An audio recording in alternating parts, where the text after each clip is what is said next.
इथे का इथे इथे पुढे अमेरिकन कप आर पार स्पेशल.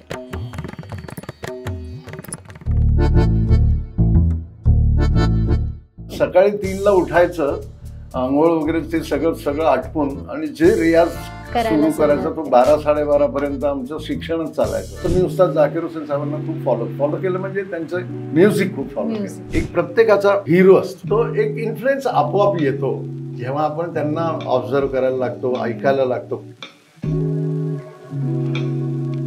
त्यांची जी कॅपॅसिटी आहे, त्यांचा जो जिनियस आहे, ते माझ्याकडे कधीच होऊ शकत नाही.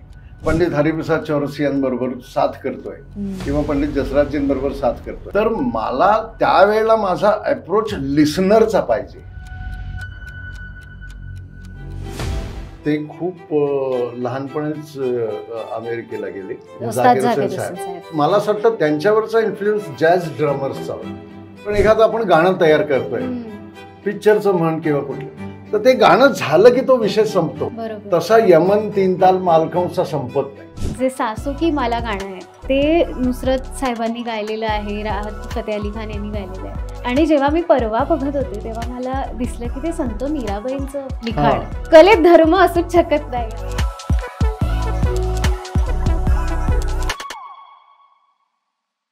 हॅलो विजय सर, आज आपल्या स्टुडिओला विजय घाटे सर आलेत आणि माझं भाग्य आहे खूप मोठं, आणि तुमचं खूप खूप मनापासून मी स्वागत करते. कसे आहात तुम्ही? एकदम फर्स्ट क्लास. नाही, मला माहिती आहे की तुमची तब्येत आज बरी नाही, थोडंसं ते चालतंच. बरोबर, पण तरी सुद्धा तुम्ही इतकं वेळ काढून आलात. हे होतं, कमिटमेंट होती ती करायलाच पाहिजे. खरंच, म्हणजे तुम्ही कमिटमेंट आणि ही जी तुमची पिढी आहे ती इतकी कमिटमेंट पाळणारी मी बघितली आहे ना, की प्रत्येक वेळेला म्हणजे इतकं प्रोफेशनल राहणं कसं जमतं तुम्हाला? नाही, त्याच्यात जसं आहे तसं राहायचं, म्हणजे त्याच्यात जमायचं. मला वाटतं तो अप्रोचच त्या पिढीमध्ये तसा होता, तसाच डेव्हलप झालाय. अपब्रिंगिंगच तसं झालं. आम्ही आमच्या मोठ्यांना पण असंच बघितलं, बरोबर. त्याच्यामुळे ते आपोआप आलं तुमच्या. पण मला असं वाटत नाही पिढीचा फरक आहे, हा व्यक्तीचा फरक असतो. बरोबर, नाही का? कारण की मी अशाही यंग लोकांमध्ये खूप कमिटेड मुलं असतात. बरोबर, म्हणजे असं नाही तुमच्या पाहण्यात आली आहे तशी. हो, असं पुष्कळ, म्हणजे अर्थात जाणवतं की हा कमिटेड आहे. शेवटी ते कामाप्रती कमिटेड असणं आहे. राईट. Wow, nice. तुम्ही आता अपब्रिंगिंगचं म्हणालात की ते आलं, म्हणजे संस्कार एक असतात ना की असे ते ठरवून कोणी करत नाही, ते मुलं ऑब्झर्व करतात पालकांचे आणि मग त्यांच्यावरती होत जातात. सो तुमच्याकडे कोणी तबला वाजवणारं होतं का? ऍक्च्युली संगीताचं वातावरण होतं. बरोबर. माझे वडील पण थोडंसं वाजवायचे, म्हणजे पण त्याला नाही. पण माझे मामा अरुण वकील, मी ऍक्च्युली आहे जबलपूरचा, मध्य प्रदेश. तर माझे मामा अरुण वकील ते व्हायोलिन वादक होते. बरोबर. हा, म्हणजे ते तेवढा एक संगीताचा संबंध आमच्या घराण्याशी नक्की आहे. पण अदरवाईज असं प्रोफेशनल संगीतकार किंवा म्युझिशियन असं. मग तुम्ही तबला कसा निवडलात? म्हणजे मी ऍक्च्युली तबला मी निवडला की तबल्याने मला निवडलं, मला माहिती. कारण की माझ्या सांगण्यात हे आलंय, पण मी अगदी 2.5 वर्षाचा असताना, 2.5-3 वर्षाचा, आई काम करत होती आणि ती गाणं म्हणत होती. म्हणजे असं ते गुणगुणतात ना काम करताना. बरोबर. तर तिचं चाललं होतं, तर मी त्या सम आली की मी हात मारायचो. ते गाणं होतं जुनं, मी पतंग तू दोरा, माहित नाही तुम्हा लोकांना माहिती पण नसेल.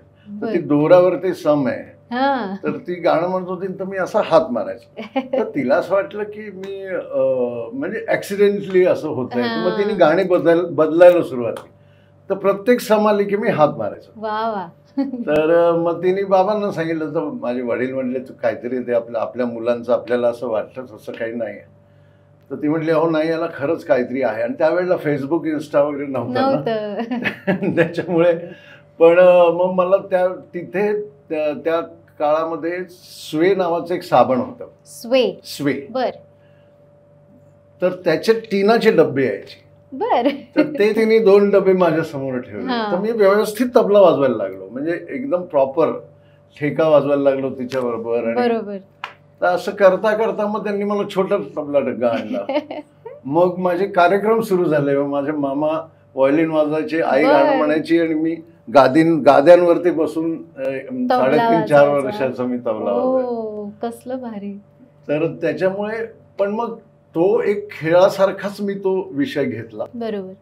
की एक वेगळ्या तऱ्हेचा गेम त्या वयामध्ये अजून काय असतं. मग शिक्षण वगैरे तबल्या आपल्या शाळा वगैरे सुरू झाल्या.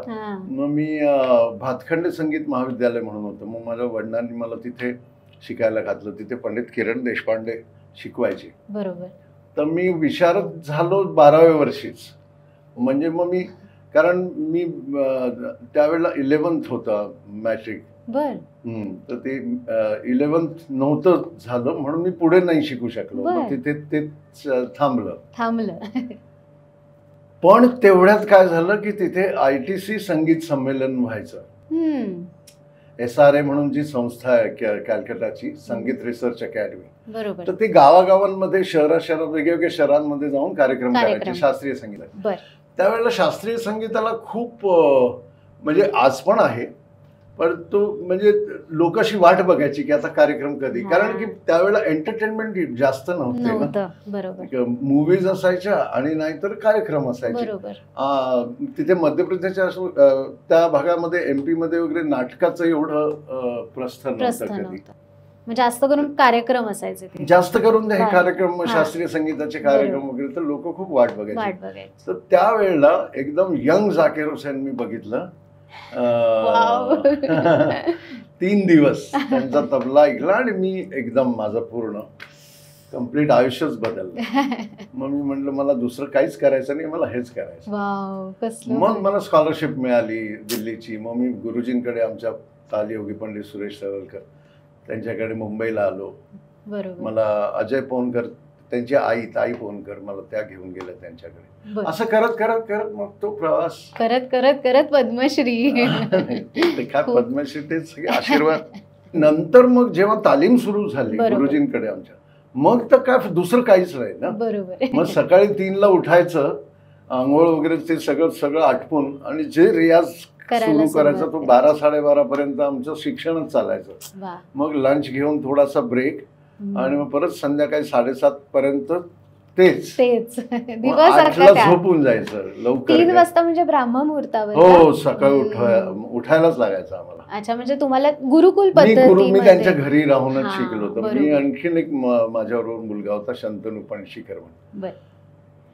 तर आम्ही दोघं राहतो. मला वाटतं गुरुकुल पद्धती आता पण अजूनही त्यांची कंटिन्यू. म्हणजे त्यांचं आता घरी त्यांच्या नाही राहत, पण त्यांचा आश्रम आहे, तिथे खूप मुलं राहतात. तर तो सिस्टम त्यांचा अजूनही चालू आहे. या गुरुकुल पद्धतीचा कसा वेगळा परिणाम होतो? म्हणजे त्याच्यामध्ये काय असतं ना की आपण जसं शाळा कॉलेजमध्ये जातो, त्याच्यानंतर किंवा संगीताच्या क्लासमध्ये जातो, गांधर्व महाविद्यालय म्हणा, भातखंडे संगीत महाविद्यालय, तर आपला संबंध त्या विषयाशी फक्त तेवढा पुरता.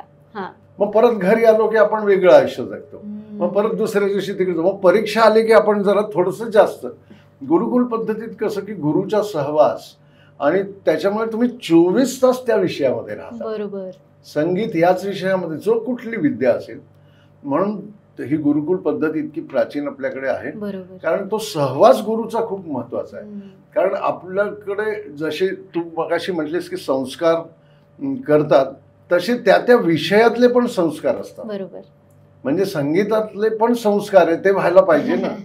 संस्कार म्हणजे फक्त जगण्याचे ते वेगळे, पण त्या विषयातले संस्कार पण असतात. तर ते संगीताचे संस्कार होण्यासाठी तुम्हाला गुरुचा सहवास असणं खूप गरजेचं आहे. म्हणून गुरुकुल पद्धती जास्त छान महत्वाची आहे. तुम्ही जेव्हा गुरुकुल पद्धतीत होतात किंवा तुम्ही तिथे शिकत होतात, तेव्हा तुम्ही साथ केली होती गुरूंना तुमच्या? म्हणजे जेव्हा प्रोग्राम्स असतील, कार्यक्रम असतील, तेव्हा स्वतः जाऊन वाजवणं त्यांच्या बरोबर ना? त्यांच्या बरोबर. आणि तेव्हा अनुभव कसा असायचा? म्हणजे शिकायला मिळायचं. तुमचं परफॉर्मन्स मध्ये तुम्ही वेगळं असता. जेव्हा तुम्ही अभ्यास करता तो जास्त करून तुम्ही तो करता जे तुम्हाला येत नाही, आणि तुम्ही परफॉर्म ते करता ज्याच्यात तुम्हाला असं वाटतं की तुम्ही एक्सपर्ट आहात. That you have to decide. तुम्हाला असं वाटतं की तुम्ही हे खूप वाटतंय मला. तर त्याच्यामुळे म्हणजे तिथे कॉन्फिडन्स असतो आपल्याला, ते परफॉर्म करतो. मग ते परफॉर्म करताना काय त्याचं रिॲक्शन्स कशा असतात, मग त्याच्यावरती आपण कसं, हे असं शिकणं होतं ना स्टेजवरती, पण ते शिक्षण वेगळं. असं ते आहे हे सगळ्यात टोटल सायकल. एक मला प्रश्न नेहमी पडतो की तबला वादन किंवा पेटी हे कुठल्याही आर्ट फॉर्मचे दोन पिलर्स आहेत असं मला वाटतं. म्हणजे नाच असेल तर नाचामध्ये नाच सुरू असताना तुमचा ताल, एक गायिका गात असेल तेव्हा तुमचा ताल, तुम्ही स्वतः सोलो वाजवत असाल तेव्हा तुमचा ताल, आणि जुगलबंदी असेल तेव्हा तुमचा ताल. हे वेगवेगळे मीडियम्स आहेत किंवा वेगवेगळ्या फॉर्म्समध्ये जेव्हा तुम्ही तबला वाजवता तेव्हा कसा वेगळा वेगळा अप्रोच असतो तुमचा? की नाही काय आहे ना, तबला हे साथीचं वाद्य म्हणून जास्त प्रसिद्ध आहे. ते जरी सोलोचं काम त्याच्यामध्ये खूप झालेलं आहे, वर्षोवर्ष अनेक मोठे मोठे उस्ताद, मोठे मोठे पंडितांनी त्याच्यावरती काम केलेलं आहे, खूप मेहनत झालेली आहे, खूप मोठी विद्या आहे तबला वादन ही. पण ते प्रसिद्ध जास्त साथीच आहे, कारण अगदी गझलपासनं फिल्म म्युझिक पासनं तर ध्रुपद पर्यंत तबला वाजू शकतो, म्हणजे त्याची एवढी रेंज आहे. आणि तर त्याच्यामुळे आणि होतं काय, जेव्हा आपण शिक्षण घेतो गुरुजींकडे, मी जी तालीम घेतो किंवा कोणी पण तालीम घेत असतं, तर त्यावेळेला साथीचं वेगळं शिकवत नाही. अच्छा, साथीचं वादन वेगळं आणि तबला सोलोचं वादन वेगळं असं नसतं. बरोबर. तबला हा विषय शिकवला जातो, ही कला पूर्ण, त्याची भाषा, त्याचं येणं जाणं, त्याच्या मात्रा, त्याचं गणित, जो काही शास्त्राचा भाग आहे तो सगळा शिकवला जातो. मग तो जो विद्यार्थी आहे तो ठरवतो, त्याचा उपयोग कसा करून घ्यायचा, तो स्वतःचा स्वतः त्याला रस्ते एक्सप्लोर करायला लागतं, त्याला त्याचे रस्ते बनवायला लागतात. पण याच्यात काय होतं की आमच्या समोर उदाहरणं आहेत ना. बरोबर. म्हणजे उस्ताद झाकीर हुसेन, त्यांच्या पिढीतले जी लोक, पंडित स्वपन चौधरी, उस्ताद झाकीर हुसेन, त्याच्यानंतर अनिरुद्ध दादा चॅटर्जी, पंडित कुमार बोस, हे सगळे एका पिढीचे लोक, आमचे गुरुजी. तर ह्या लोकांसाठी पंडित शांताप्रसादजी, उस्ताद अल्लाह खाखा साहेब, किशन महाराजजी, तर त्यांच्याकडे तो बघण्याचा तो रस्ता होता. म्हणजे आपल्याला एक काहीतरी मिळतो ना क्लू, की अच्छा इकडनं आपण जाऊ शकतो. हा, तर असं प्रत्येक पिढीला एक एक काहीतरी एक आपल्याला दाखवणारा कोणीतरी रस्ता, एक मार्गदर्शक असतो. पण साथीचं असं वेगळं तुम्हाला शिकवलं नाही जात. त्याच्यातनं मग तुम्ही कोणाला फॉलो करता, जसं मी उस्ताद झाकीर हुसेन साहेबांना खूप फॉलो केलं, म्हणजे त्यांचं म्युझिक खूप फॉलो केलं. तर त्या रस्त्यावरती मग मी माझा रस्ता मला शोधायला लागतो, कारण मी म्हणजे त्यांची जी कॅपॅसिटी आहे, त्यांचा जो जिनियस आहे, ते त्यांचं जे आहे ते माझ्याकडे कधीच होऊ शकत नाही. तर मला माझ्या हिशोबाने मार्ग काढून आणि माझ्या ताकदीप्रमाणे मला रस्ता चालायचा आहे. मी जर हे मिसअंडरस्टँडिंग मध्ये राहिलो की मी तर तसं होऊ शकतो, तर मग मी कधीच काय होऊ शकत नाही. तर त्याच्यामुळे मुद्दा हा की आपला रस्ता आपणच काढायचा. हा तर प्रश्न झालाच, पण मला जो मी मगाशी खूप जास्त सविस्तर उत्तर नाही, मला उलट खूप मस्त वाटतंय, कारण इतकं मला वाटलं मी फारच जास्त नाही अर्थात नाही. मला तर उलट खूप, जितकं तुम्ही बोलाल तेवढं कमीच वाटणार आहे आम्हाला सगळ्यांना ऐकायला. माझा फक्त प्रश्न असा होता मगाशी की हे जेव्हा, म्हणजे एखाद्या गायिकेने गाणं म्हणताना ती साथ जी दिली जाते ती, म्हणजे एक आपल्यावरती जबाबदारी असते की आपल्याला आपलं पण व्यवस्थित, म्हणजे तू टेक्निकली विचार की म्हणजे समजा केहरवा तालातलं गाणं असेल तर तुम्हाला कसं कळतं की हा केहरवा आहे, हा असं तुला म्हणजे एकदा सुरुवात झाली की तुम्हाला ते असं तुला विचारायचं आहे ना. हा, मग मी तिथे बसायला पाहिजे.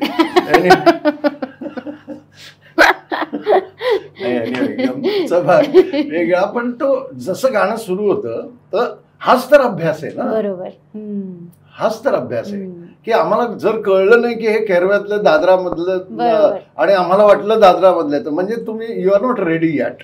नाही मग मला वाटतं मला मी इथे ठीक आहे. मला असं म्हणायचं की अप्रोचेस वेगळे असतात का? म्हणजे गाण्याचे का वाजवणे म्हणजे साथीचे साथीचे म्हणताना मला असं म्हणायचंय की जेव्हा तुम्ही सोलो वाजवणार असता तेव्हा तुम्ही असं कुठला वेगळा अप्रोच घेऊन समोर बसलेला असता का? डेफिनेटली मला ते विचारायचं. डेफिनेटली खूपच वेगळा अप्रोच असतो.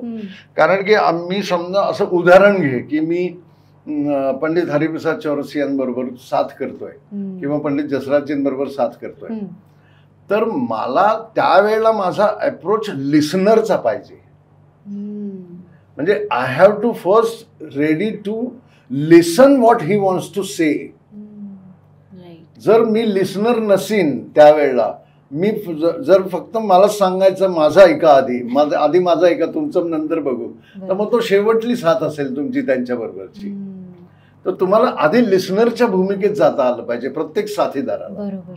हे किती महत्वाचं, खूप महत्वाचं आहे. आणि ते जेव्हा तुम्ही आधी त्या भूमिकेत जाता, मग तुम्ही त्या भूमिकेत गेल्यानंतर त्या कलाकाराला कळतं की हा माझा ऐकतोय, याला मी काय म्हणतोय हे ऐकू येत आहे. ते वाजवण्यावरनं त्या याच्यावरनं ते कळतं. मग तो कम्फर्ट झोन तयार होतो आणि मग ते जे म्युझिक बनतं ते एकत्र बनवून ते प्रेक्षकांसमोर सादर होतं. मला तुम्हाला हा प्रश्न विचारायचाच होता की how to be a good listener. एक ऐकण्याची, कारण हल्ली काय झालंय ऐकून घेतच नाहीये कोणी, सगळ्यांनाच सांगायचंय. त्यामुळे कसं ऐकावं हे सांगा आम्हाला. नाही, कसं तयारी पाहिजे ऐकण्याची, फक्त इंटेंट पाहिजे. हा, इंटेंट पाहिजे ना. तुमची तयारीच नसेल तर तुम्हाला कसं ऐकायचं जरी सांगितलं कोणी तर उपयोग काय. आणि जो सांगतोय त्यालाही इंटरेस्टिंग सांगता आलं पाहिजे. बरोबर. म्हणजे माझी तयारी आहे पण ते जर तिथे जर पंडित हरिप्रसाद चौरसिया नाही कोणीतरी अजून आहे, तर मला असं वाटतं की मी उगाच ऐकत बसलोय, त्याच्यापेक्षा मी माझंच सांगतो. किती छान. तर तो मॅटर पण इंटरेस्टिंग पाहिजे ना, आपल्याला ऐकणाऱ्याला त्याच्यात इंटरेस्ट आला पाहिजे की अरे क्या बात आहे, किती छान सांगताय. किती छान आहे.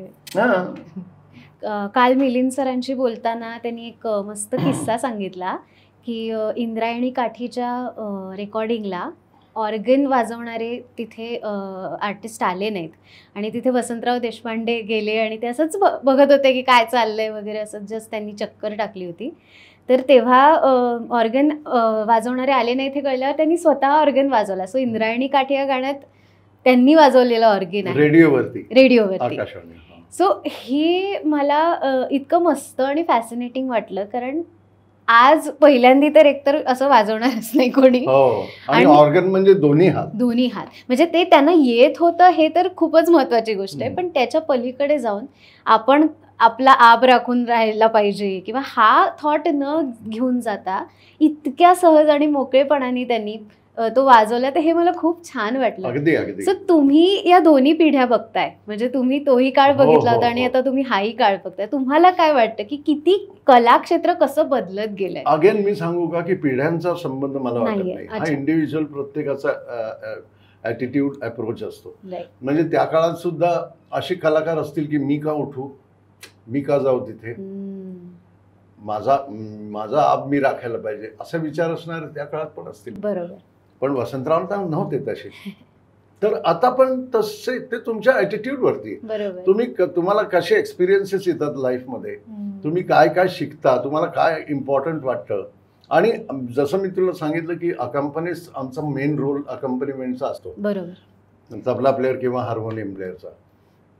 तर त्यांना जसं मी तुला सांगितलं की त्यांना आधी लिसनर व्हायला लागतं, आधी दुसऱ्याची ऐकायची तुमची ती तुम्हाला तसंच तुम्हाला घडवावं लागतं. तर त्याच्यामुळे तो रोल म्हणजे तुमची वृत्तीच साथीदाराची झाली पाहिजे. म्हणजे फक्त असं नाही की प्रोग्राम पुरतं वाजवलं. एक आता जसं मी मगाशी हरिजींचं नाव घेतलं तर त्यांचंच मी तुला एक उदाहरण म्हणून सांगतो की ते प्रवासात वगैरे असं कधी म्हणायचे नाही, ते म्हटले नाही. म्हणजे त्यांची एक पद्धत होती की मला चहा हवा आहे. ते विचारणार की विजयबाबू चाय पियेंगे, तर हे मला कळायला पाहिजे की मी ह्यांना हवाय. त्यांना मी म्हणायचं की नाही नाही अभि नाही, तर तिथे तुटलं. तर ते मला कळायला पाहिजे. तो हा जरूर, अरे क्या बात आहे, तो चाय पिते. म्हणजे असं खूप छोट्या छोट्या गोष्टी असतात, पण त्या तुम्ही बरोबर रीड करून मार्क करून आणि तसं ॲटिट्यूड ठेवायला लागतं. बरोबर. तुम्ही म्हणाला ते अगदीच पटलं मला की हे इंडिव्हिज्युअली विचार आहे हा, की मला इथे जायचंय का नाही जायचंय. पण कुठेतरी इन्फ्लुएन्स होतो ना की हे 4 जण जर का असं वागत असतील तर कदाचित मला पण असंच वागणं गरजेचं होतो ना, होतो. म्हणून तेच तर संस्कार म्हटले संगीताचे. तेच मी म्हटलं, म्हणून सहवास, म्हणून गुरुकुल पद्धत. बरोबर. तुम्ही स्वभाव सुद्धा घेता गुरूंचा? आपोआप येतो. आपोआप येतो म्हणजे काही गोष्टी स्वभाव तर असं म्हणतात की तो नॅचरल असतो, प्रत्येकाचा वेगळा आहे, प्रत्येकाचं DNA वेगळं आहे. पण तुमच्यावर तो इन्फ्लुएन्स असतो ना विचार करण्यामध्ये, तुमच्या ॲटिट्यूडमध्ये, तुमच्या रिॲक्शन्समध्ये तो इन्फ्लुएन्स डेफिनेटली येतो. जसं तुमच्या केसात आलाय. हा, तू मगाशी मला विचारत होतीस की तबला प्लेअर सगळे केस का वाढवतात. सगळ्यांना ते बघा सगळे खुदखुदत आहेत, त्यांना थोडा प्रश्न पडलेला आहे मनात की सगळ्यांनी केस असे मोठे का ठेवले. मोठे म्हणजे लांब, कारण आता मोठे माझे आता हळूहळू बिचारे त्यांचं चाललंय. पण ते मी तुला मगाशी म्हटलं तसंच की एक प्रत्येकाचा हिरो असतो लहानपणापासून. आणि मी मगाशीच त्यांचं नाव घेतलं, उस्ताद झाकीर हुसेन साहेब. तर तो, मी तुला हेही म्हटलं, मुलींचा पण हिरो असतो, हिरोईन नसते कोणाची. तर लहानपणापासून हिरोच असतो. तर त्याच्यामुळे तो एक इन्फ्लुएन्स आपोआप येतो जेव्हा आपण त्यांना असं बघायला लागतो, त्यांना सगळ्या गोष्टी त्यांच्या ऑब्झर्व करायला लागतो, ऐकायला लागतो खूप. तर मी तर कारण मी म्युझिकचा पण खूप अभ्यास केला, म्हणजे प्रचंड ऐकलं मी त्यांना.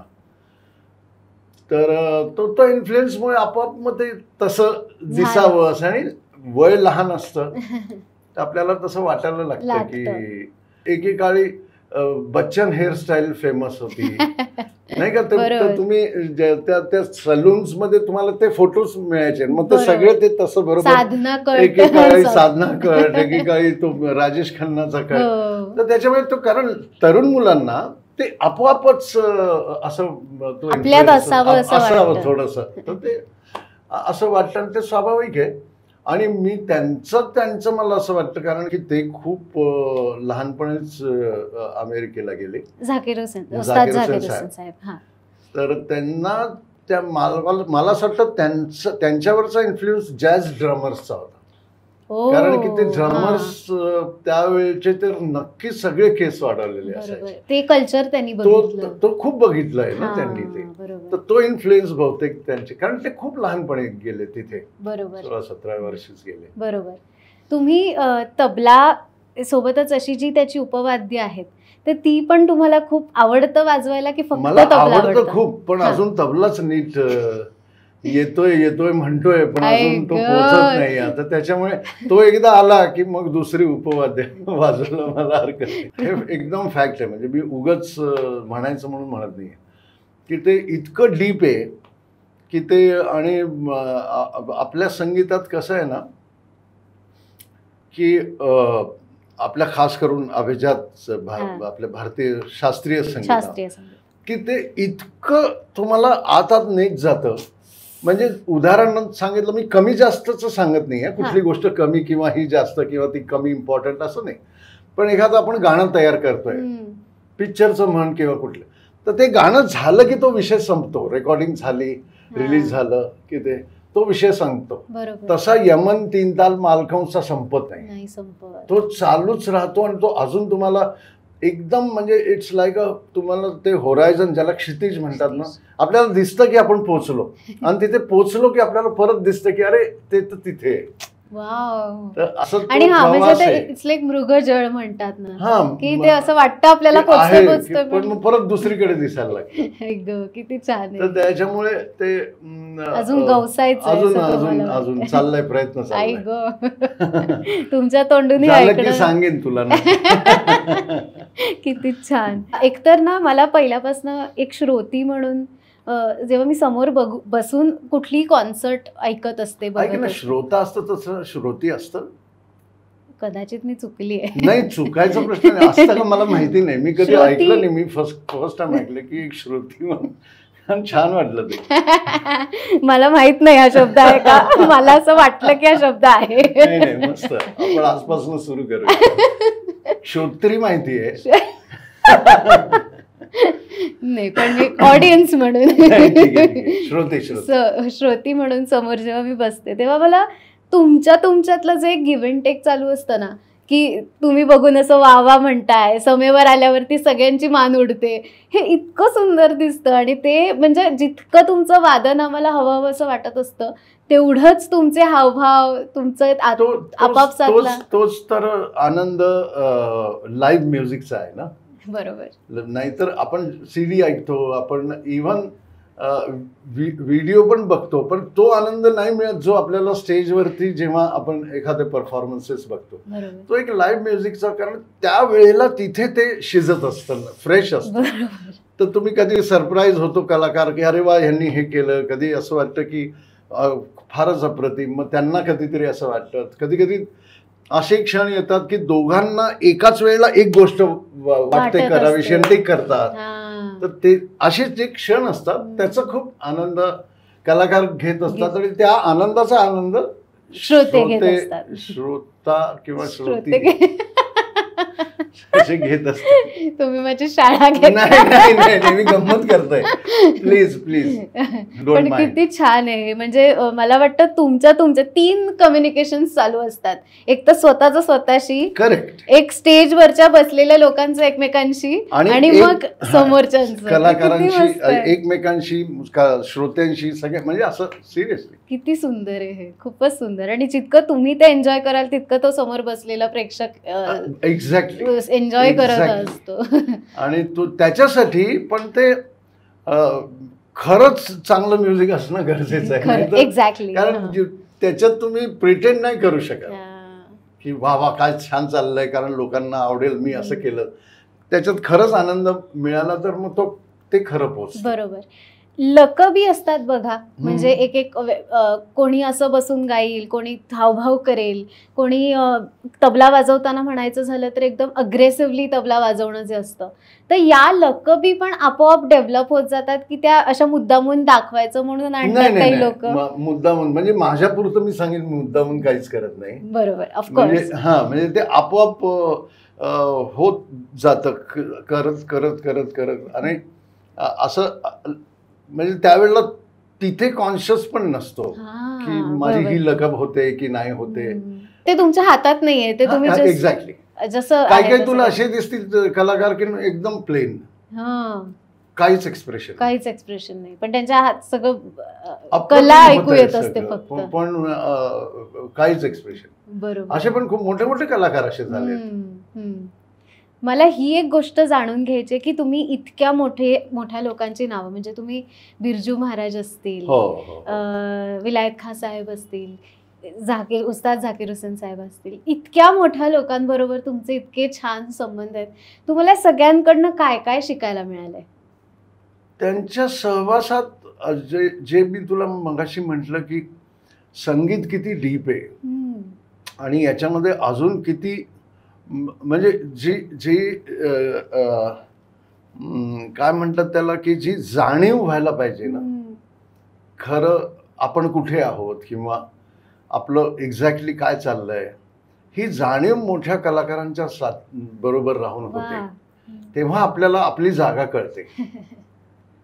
मोठ्यांच्यामुळे नाही, असं नाही झालं तर आपणच आपल्याला बेस्ट वाटायला लागतो. एक असा वेळ येते की आपल्याला असं वाटतं मेरा तो जवाब ही नाही आहे. तर त्याच्यामुळे मोठ्यांचे सहवास म्हणून बुजुर्गांचे सहवास खूप गरजेचे असतात. की ते तुम्हाला जागा दाखवून देतात की तू कुठे आहेस. ते फक्त तबल्याची जागा दाखवत नाही, प्रत्येक जागा दाखवत. तुम्हाला कळतं की तुम्ही कुठे आहात. सो ती खूप मोठी गोष्ट ती आपल्याला मिळते. तुमचे काही असे किस्से झालेत की म्हणजे आठवणी म्हणायचं, टू बी मोर स्पेसिफिक, की किस्से म्हणण्यापेक्षा आठवणी ज्या तुम्ही अजिबातच, की एखाद्या व्यक्तीसोबत ही आठवण माझी आहे जी मला खूप आयुष्यभर नाही, तसं म्हटलंस ना तर आठवणी अशा आठवायला गेलो तर खूप आहेत. पण मला असं विचारल्यानंतर एकदम अशा आठवणींपेक्षा मला हे नक्की आठवत आहे, कारण मी एक तर जबलपूर आणि म्युझिक मी तुला म्हटलं तसं घरामध्ये संगीताचं वातावरण, प्रेम खूप संगीताविषयी, पण संगीतकार कोणी नाही, कलाकार कोणी नाही, अशा याच्यातनं आलो. आणि मी लहानपणापासून हे म्युझिक आवडत असल्यामुळे मी खूप कार्यक्रम अटेंड करायचो. तर तू जी नावं घेतेस ही सगळी उस्ताद विलायत खान साहेब, पंडित शिवकुमार शर्मा, उस्ताद अमजद अली खान साहेब, पंडित बिरजू महाराज, त्याच्यानंतर हरिप्रसादजी, जसराजजी, ज्यांच्याबरोबर मला माझ्या भाग्याने खूप प्रवास करायला मिळाला, वाजवायला मिळालं, त्यांना मी नेहमी लांबनं बघितलं. तर जेव्हा जेव्हा मला फर्स्ट टाइम हे मी त्यांच्याबरोबर वाजवलं होतं, I was in awe naturally, म्हणजे की अरे बापरे यांच्यावर. तर ते मी कधीच विसरू शकत नाही. आणि आपलं संगीत असं आहे की मी पूर्ण वेळ ऑ मध्ये राहिलो असतो तर मग मला काम नसतं करता आलं. पण तुम्ही एकदा संगीतात गेलात की तुम्ही बाकी सगळं विसरता. तर त्याच्यामुळे इट हेल्प्स की तुम्हाला काम करण्यासाठी, ते संगीत करण्यासाठी. पण मी विसरू कधी नाही शकत ते क्षण. एक अशी आठवण आहे तुमची की हरिप्रसाद चौरासी यांना एकदम अचानक तुम्हाला वादनाला बसावं लागलं? हो, इथेच सवाई गंधर्वला. हो, ती आधी पण मी वाजवलं होतं, पण खूप कमी वाजवलं होतं. बरोबर. तर त्यांच्याबरोबर जे तबलावादक आले होते त्यांना अचानक जायला लागलं आणि मला अचानक सांगितलं की तेच म्हटले की जर विजय असतील तर मला बरं होईल. मग मी तो वाजवला आणि तो खूप आवडला, छान झाला. म्हणजे परमेश्वर म्हणजे काही म्हणजे तुमची रोजची तालीम असल्यामुळे मला वाटतं की असं फार एकदम अंगावर पडल्यासारखं होत नसेल का, की रोजचा रियाज आहे? एक तर तो तर आहे, तो रियाजाशिवाय तर काही शक्य नाही. पण दुसरं म्हणजे मी जसं म्हटलं की या क्षेत्रामध्ये ऐकणं पण खूप महत्वाचं आहे. ते तुम्ही जितकं ऐकाल ना मोठ्या मोठ्या तुमच्या सिनियर लोकांचं, तितकी तुम्हाला हेल्प होते ना. तर तो उपयोग होतो अशा वेळेला. अचानक काही करायचं असेल तर तुम्हाला रेफरन्स असतो की तुम्ही ते ऐकलेलं असतं, तर तो उपयोग तुम्हाला होतो आणि तो झाला. बरोबर. मला वाटतं हेच कलाकाराचं समृद्ध होणं आहे की एक्झॅक्टली की म्हणजे तुम्ही जेव्हा जितकं त्यांच्याबरोबर तुम्ही सहवास त्यांचा लाभतोय, तुम्ही त्यांच्याबरोबर साथ संगत करताय, तितकं तुम्ही जास्त अजून समृद्ध होण्याचे काही पैलू आहेत का? नाही, समृद्ध मी आता एक उद्यापासून समृद्ध होतो असं ठरवतो. असं समृद्ध नाही होऊ शकत ना. म्हणजे मला कितीही वाटलं की मी 15 तारखेपासून मी समृद्ध होतो, असं शक्य नाही. आता त्याच्यामुळे ते again it is a process, प्रोसेसचा भाग. I feel it is such a lame question. My bad. माझा उद्देश तो नाही सांगायचा, पण मला खरंच असं वाटतं की तो प्रोसेसचा भाग आहे. प्रोसेसचा भाग आहे. बरोबर. मला वाटतं समृद्ध होणं इज अ प्रोसेस. समृद्ध आहे हे मी जर ठरवलं तर मग ती समृद्ध ती खोटी आहे समृद्ध. बरोबर. दुसऱ्याला वाटलं पाहिजे की हा कलाकार समृद्ध आहे. बरोबर. तर ती खरी समृद्धी. तुम्ही अवॉर्ड्स मध्ये समृद्धी बघता का? अजिबात नाही. अजिबात नाही. म्हणजे मला जर विचारलं की मला काय पाहिजे, कुठला अवॉर्ड पाहिजे, तर ज्या दिवशी माझं वादन मलाच आवडेल त्या दिवशी I will be the most happiest person. कारण की आपलं काम जोपर्यंत मी सॅटिस्फाईड नाही तोपर्यंत मला प्रयत्न करण्यात आनंद आहे. वाटतं असं वरचेवर आपलं काम तुमचं तुम्हाला खूप आवडलं? अजिबात नाही. बापरे. खूप. मग कुठली मुवमेंट आहे अशी की जेव्हा असं वाटलं होतं? अशी मुवमेंट असेल एखादी आठवणारी? हो, म्हणजे एक तर जी ही कलाकार मंडळी मगाशी तू नाव घेतलीस, त्यांनी मला परत बोलवणं, म्हणजे तुम्हाला परत बोलवता म्हणजे ती पावती आहे ना. बरोबर. आणि मग परत बोलवणं ते खूप दॅट इज ते आनंद मिळतो त्याने. बरोबर. तुम्ही खूप सर म्हणजे तुम्ही अजिबातच असं दाखवत नाही आहात, पण खूप मोठी गोष्ट आहे आमच्यासाठी ही की तुम्हाला पद्मश्री अवॉर्ड मिळणं. आणि त्यामुळे मला नक्की जाणून घ्यायला आवडेल की हा जेव्हा तुम्हाला अवॉर्ड मिळाला तेव्हा तुमचं काय भावना होती? नाही, भावना माझी ही नक्की होती की मी कधी स्वप्नातही विचार नव्हता केला. खरंय, की पद्मश्री अवॉर्ड असा मिळू शकतो, म्हणजे असं काही काही गोष्टी असतात ना की त्या आपला काही संबंध नाही त्याच्याशी. तसंच माझी भावना होती आणि ते घडल्यानंतर नॅचरली मला आय वॉज थ्रिल्ड. घरी पण आई वडील वगैरे दे वर व्हेरी हॅपी, तर त्यांच्या हॅपीनेसमुळे अजून हॅपी. तर अदरवाईज पहिली भावना हीच होती की मी कधी विचार नव्हता केला, म्हणजे असं कधी गोल नव्हता की मला पद्मश्री मिळवायची आहे आयुष्यात. हे खूप गोड आहे ऍक्च्युली. नाही, एकदम फॅक्ट सांगतो, एकदम फॅक्ट. जे सासू की मला गाणं आहे ते नुसरत साहेबांनी गायलेलं आहे, राहत फतेह अली खान यांनी गायलेलं आहे. आणि जेव्हा मी परवा बघत होते तेव्हा मला दिसलं की ते संत मीराबाईंचं हे आहे लिखाण. आणि मी फॅसिनेट झाले. मी विचार केला की हे कृष्णासाठी लिहिलं गाणं आणि या इतक्या उस्ताद लोकांनी ते गायलंय. कलेत धर्म असूच शकत नाही, हा मला पॉइंट इथे मांडायचा आहे की. आणि किती सुंदर आहे, म्हणजे माझं बालपण खूप फॉर्च्युनेटली मला असं वाटतं की घरात वातावरण संगीताचं असल्यामुळे असंच गेलंय की मी कायम झाकीर साहेबांचा तबला आणि हरिप्रसाद चौरसिया यांची बासरी लागलेलीच की सतत जुगलबंदी चालू आहे. आणि बाबा की आता बघ ते काय म्हणतात, आता बघ ते काय वाजवतात, असं कायम म्हण. सो इथे कुठेच मला धर्म दिसत नाही. आणि ही इतकी खूप सुंदर गोष्ट आहे, म्हणजे एकमेकांना कौतुकाची थाप देणं. नाही, प्रश्नच नाही. म्हणजे तू शास्त्रीय संगीतामध्ये 3 मत आहे. एक कृष्ण मत, हनुमान मत आणि शिव मत. तर हे 3 मत आहे. यांच्याबद्दल उस्ताद मेहदी हसन खान साहेब बोललेत, युट्यूबवर आहे, कधीतरी ऐकशील. तर म्हणजे मला म्हणायचं आहे, उस्ताद बडेगुल अली खान साहेबांचं हरिओम तत्सत नावाची एक त्यांची रचना खूप प्रसिद्ध आहे, ती पण आहे अजून त्यांच्या LP मध्ये होती. तर त्याचा संबंध याच्याशी म्हणजे काहीच संबंध नाही. म्हणजे मेरो अल्लाह मेहरबान पंडित जसराज जे आयुष्यभर गायले, म्हणजे तर त्याच्यामुळे. आणि हा विचार पण कधी आलेले मला आठवत नाही की कुठल्या कलाकारांनी असा विचार केलाय. बरोबर. आणि हे फॉलो झालं पाहिजे, म्हणजे फक्त कला क्षेत्रात पण आपोआप होतं. किती छान होईल जर का हे सगळ्या आयडिओलॉजीज मध्ये झिरपलं तर किती मस्त होईल. मला माझ्या मुलीचीच आठवण झाली. वाव, सेम चालू असतं. तुम्हाला काय वाटतं की संगीत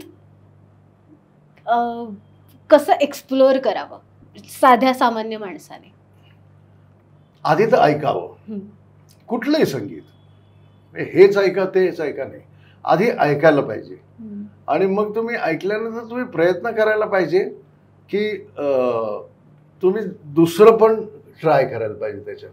सध्या ते के म्युझिक खूप चाललंय आणि खूप मुलं ऐकतात, तर तुम्ही ते छान आहे, ते करा. पण तुम्ही आपलं पण म्युझिक, म्हणजे नॉट नेसेसरी क्लासिकल, पण ऍटलिस्ट पिक्चरची जुनी गाणी म्हण. किंवा आता तू इतक्या यंग एज मध्ये तू नुसरत साहेबांचं तुला सासो की मला आवडतं, म्हणजे तू ते ऐकतेस. तर माझं म्हणणं आहे की प्रयत्न करायला पाहिजे वेगवेगळं ऐकण्याचा. आणि संगीत जेवढं तुम्ही ऐकाल, जितकं त्याच्या बरोबर राहाल, तितकं तुम्हाला आयुष्यात खूप हेल्प होते तुमची. म्हणजे मेंटल हेल्थ साठी सुद्धा म्युझिक खूप इम्पॉर्टंट आहे. स्पेशली आपलं म्युझिक तर खूप हेल्प करतं. म्हणजे तुमच्यातनं काय म्हणतात ती हिंसा तर आपोआप हळूहळू डोक्यातनं पूर्ण निघूनच जाते. आपोआपच तुम्ही सौंदर्य, शांतता ह्याच्याकडे तुमचं लक्ष आपोआप जायला लागतं जर तुम्ही खूप म्युझिक आपलं ऐकलं. वाव, किती छान आहे. तबला वादन हे आताच्या पिढीला जास्त सोपं आहे की पूर्वी जास्त सोपं होतं? नाही, आताच्या पिढीला सोपं आहे. कारण मी मगाशी जसं सांगितलं ना, प्रत्येक पिढीच्या आधी एक पिढी तुम्हाला रस्ता दाखवते ना. जसे आम्हाला ज्यांनी दाखवलं त्यांच्या एका पिढीने त्यांना, त्यांच्या आधीच्या पिढीने त्यांना. तर असं करत करत आता जी मुलं आहेत त्यांच्याकडे तर ती पहिली जी पिढी आहे ती पण आहे अवेलेबल बरोबर आज एका क्लिक वरती. बरोबर. जे आम्हाला आम्ही ज्या पिढीला फॉलो केलं, उस्ताद जाकीर हुसेन, पंडित सुरेश तवलकरजी वगैरे, ही पिढी आमच्यासाठी, ही पिढीला फॉलो केलं. त्याच्या आधीच्या पिढीसाठी आम्हाला काहीच रेफरन्सेस नव्हते अदर देन ह्यांनी सांगितलं की हे असे होते. त्यांचा हा नादेदिना इतका अप्रतिम वाजवायचं अनोखेलालजी, शांताप्रसादजींचं धीर खूप छान वाजायचं, आम्हाला नव्हतं माहिती. पण आताच्या पिढीला त्यांच्याही आधीची माहिती आहे, कारण की ते 1 मिनिटात क्लिक झालं की त्यांना कुठलंही ऐकायला मिळतं. त्याच्यामुळे जास्त सोपं झालं ना. म्हणून तू बघशील की आता टेक्निकली तबला खूप पुढे आहे. म्हणजे यंग मुलं तबला खूप तयारीनिशी वाजवतात, की जी तयारी करायलाच आम्हाला वर्षोनवर्ष लागली. त्यामुळे आता एक्सपोजर एकदम, त्याच्यामुळे त्यांना सोपं झालं. त्यामुळे कॉम्पिटिशन वाढली आहे, किंवा कॉम्पिटिशन वाढली आहे, पण तशी मग पॉप्युलेशन पण वाढलंय. म्हणजे असं काही असं नाही आहे की श्रोते वाढले. श्रोते वाढले.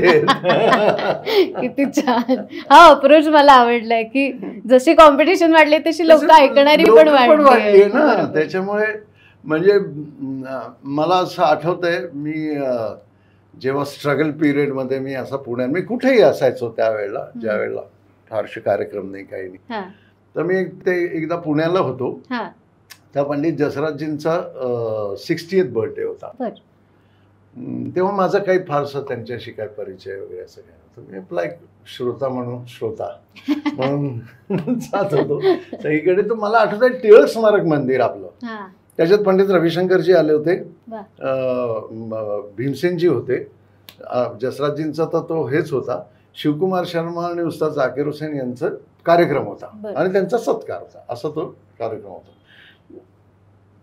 ती गर्दी बघितली ना मी, म्हणजे मला असं वाटत होतं की मी स्टेडियम मध्ये. माय पॉइंट इज, आता ही गोष्ट असेल साधारण 35 वर्षापूर्वी, तर बरोबर निश्चित, जास्त पण कमी नाही. तर त्यावेळेला मला टिळक स्मारक हे स्टेडियम सारखं वाटत होतं त्या गर्दीमुळे. आता तू जर बघितलं टिळक स्मारक, तर म्हणजे काय किती असतील, जास्तीत जास्त 1000-1200 ते 1500 असतील. बरोबर. म्हणजे तो आणि आता तू बघ, सवाई गंधर्व बघ, वसंतोत्सव बघ, आम्ही तालचक्र करतो ते बघ, की आता 3000, 4000, 5000 लोक आरामात येतात. तर माझा मुद्दा हाच आहे की जसं कलाकार वाढले तसं पॉप्युलेशन पण वाढले, ऐकणारे पण वाढले. त्याच्यामुळे तसं काही छानच आहे, जे होतंय ते छानच आहे. बरोबर, खूपच छान. सर, तालचक्र विषयी मला ऐकायचंय. तालचक्र ऍक्च्युली काय आहे की मी ड्रम फेस्टिवल, म्हणजे कुठल्याही ड्रमला, म्हणजे साऊथ इंडियन ड्रम्स असू दे, म्हणजे जे गंजीरा आहे, घटम आहे, त्याच्यात मृदंगम आहे, हे जे साऊथ इंडियन आहे, तर तसेच नॉर्थ मध्ये ढोल आहे, ढोलक आहे, तबल्याशिवाय खूप तालवाद्य आहेत ना.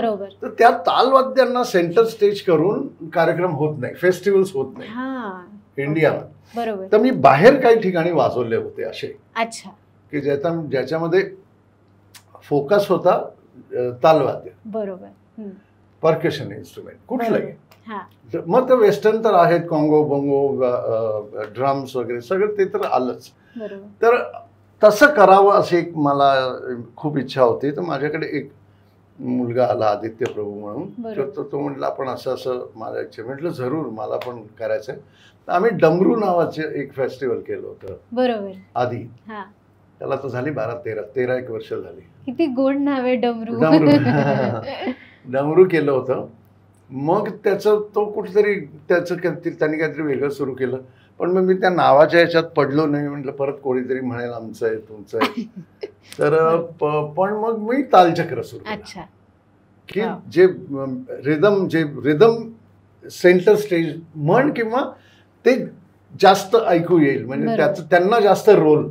बरोबर. असं आता पण 14 जानेवारीला आपलं आहे, त्याच्यामध्ये ढोलक आहे, कॉंगो आहे, मृदंगम आहे, गंजीरा आहे, कथकचा टॅप डान्स म्हणजे तत्कार आहे, त्याच्यानंतर ढोलक आहे, ढोलकी आहे, तबला आहे, आणि तर त्याच्यामुळे तो एकदम एक वेगळा कार्यक्रम तो 14 तारखेला. तर अशा तऱ्हेने करायचा. कुठे आहे? पंडित फार्म्स 14 जानेवारीला. Wow, okay. तालचक्र. तर मला ते अशी मला खूप ही इच्छा होती, म्हणून ते तालचक्र सुरू झालं ऍक्च्युली. खूप लोकांसाठी खूप छान पर्वणी ऍक्च्युली, अशी इतकी छान तालवाद्य एकत्र येऊन म्युझिक क्रिएट होणार आहे, किती छान. आणि मग आमच्या बरोबर हा पंडित राकेश चौरसिया पण जॉईन होतील नंतर. कारण की मेलोडी शिवाय ताल नाही आणि तालाशिवाय मेलोडी. बरोबर, ते पुन्हा पाहिजे, दोन्ही एकत्र ते पाहिजेच. एक अजून एक असा प्रश्न मला पडतो की जेव्हा तुम्ही ठरवलं की आता एक छंद असतो आणि एक करिअर असतं, सो तुमचा छंद कधीच छंद नव्हता, फक्त तुमचं छंदाचं तुम्ही करिअर केलंत, आणि अशा वेळेला त्या गोष्टीचं म्हणजे मला असं वाटतं की कलाकारांना बऱ्याचदा असे प्रॉब्लेम्स असतात कमर्शियल होण्यात किंवा त्यांना ते पटकन होता येत नाही, ते कुठेतरी आडकाठी करतात. नाही, बरोबर आहे ना. असा काळ आमच्या वेळेला होता. आता मुलं खूप व्हेरी स्मार्ट, एकदम प्रोफेशनल. आणि व्हाय नॉट, म्हणजे माझं त्याच्यात आक्षेप काहीच नाही, बिलकुल असायलाच पाहिजे, पण आम्हाला थोडासा वेळ लागला. But how did you deal with it? म्हणजे कसं तुम्ही हे कोप अप केलं की नाही मला आत्ता महत्त्वाचं वाटतंय की हे जर का मी इथे तुम्हाला येणं अपेक्षित असेल तर, म्हणजे तुमचं कला विश्व मागे ठेवून तुम्हाला जेव्हा पैशाचं बोलायला लागलं तेव्हा तुम्ही ते कसं डील केलं? अगदी तुला एकदम ऑनेस्टली सांगतो की मी जेव्हा तबला शिकायला लागलो आणि गुरुजींकडे आलो, तर मी हे स्वप्न कधीच नाही बघितलं की माझं नाव होईल, मी यांच्याबरोबर वाजवायला मिळेल, मला त्यांच्याबरोबर वाजवायला मिळेल. मी धागे धागे तिने गिना, मला ह्याच गोष्टी माझं आयुष्य होतं आणि हेच मला आत्मसात करायचं होतं. तर मी असं कधीच विचार नाही केला की असं होईल आणि म्हणून आपण रियाज करू. तर तबल्यासाठी, त्या वाद्यासाठी, त्या विद्येसाठी काम करत आलो. त्याच्यामुळे मी असा कधीच विचार नव्हता केला. त्याच्यामुळे हळूहळू जसं जसं तुम्ही एक्सपिरियन्स होता, तुम्हाला वेगवेगळे अनुभव येतात, तुम्ही जबाबदाऱ्या वाढतात, मग त्याच्यानंतर थोडं तरी जेवढं व्हायला पाहिजे तेवढं नाही, पण थोडंफार प्रॅक्टिकल मग व्हायला लागतं. मग ते आपोआप थोडं होत गेलं ते. पण तो गोल नव्हता कधी की मी ही गाडी घेईन, मग मी असं करेन, असं मला कधी वाटलं नव्हतं. बरोबर. सर, आता या नोटवर आल्यानंतर हा शेवटचा प्रश्न मी तुमच्यासाठी विचारते, तुमच्या पुढे ठेवते की आता तुमच्या काय इच्छा आहेत, आता तुम्हाला काय नवीन एक्सप्लोर करायचं आहे? नाही, मी तुला सांगितलं तसं की नवीन म्हटलं, जॉनर म्हटलीस तर सगळे जॉनर आता परिचयाचे झालेत, पण तेच मी क्षितिज असं सांगितलं ना तुला की तिकडे जा तर तुम्हाला परत असं दिसतं एक गोल की तिकडे अजून पोचायचं आहे, तर ते गोल दिसत राहणार आणि प्रयत्न करत जाणार तिकडे जाण्याचा. आणि this is all about music, about विद्या, अबाउट कला. बरोबर. अपार्ट फ्रॉम म्युझिक तुम्हाला काही इच्छा आहेत का, काही नवीन असं शिकायची, किंवा भाषा म्हणा किंवा दुसरी कुठली कला, एखादं दुसरं वाद्य असं? नाही, मग एक धड झालं तर सरांचं मगातपासून तेच आहे, एकदम खरं, एक धड होऊ दे. मग आधी नीट मराठी बोलू, आधी नीट हिंदी बोलू, आधी तो इंग्लिशचा प्रयत्न करू, मग फ्रेंच शिकू ना. आधी फ्रेंच शिकली आणि आपल्याला मराठी प्रॉब्लेम आहे. तर माझं असं मत आहे की एक व्यवस्थित करा, मग बाकीच्या गोष्टी सगळ्या, कारण बाकीच्या करायला गेल्यावर किती आहेत जगामध्ये, केवढ्या गोष्टी आहेत. बरोबर. तर त्याच्यामुळे तुम्ही ते एंडलेस आहे. मग तुम्ही मग तेच करिअर करायला पाहिजे. बरोबर. की मला 10 भाषा येतात, मी वेगळ्या वेगळ्या भाषांमधली मी 1000 पुस्तकं वाचली, मग हेच करिअर. किती छान बोललात sir, thank you so much. Thank you, मला खूप मजा आली, खूप आनंद मिळाला. तुमच्याकडनं खूप शिकण्यासारखं आहे आणि ते एवढंच बसून नाही होणार आहे. खूप तुमचा सहवास जेवढा आम्हाला लाभेल, तुमचं काम आम्हाला जेवढं अजून बघायला मिळेल तेवढं आम्ही बिलकुल. आणि शिकणं तर सगळ्यांचं चालूच असतं. आपला विद्यार्थी कायम जागृत ठेवायला पाहिजे कुठल्याही वयात. बरोबर. थँक्यू सो मच इथे आल्याबद्दल. थँक्यू. नमस्कार. आरपारच्या सगळ्या ऑडियन्सना हा इंटरव्ह्यू कसा वाटला ऐकायला नक्की आवडेल. आणि तुम्हाला जे काही तुम्हाला वाटलंय ते तुम्ही कमेंट्समध्ये सांगा आम्हाला. आणि आरपार या यूट्यूब चॅनलला सबस्क्राईब करायला विसरू नका. धन्यवाद.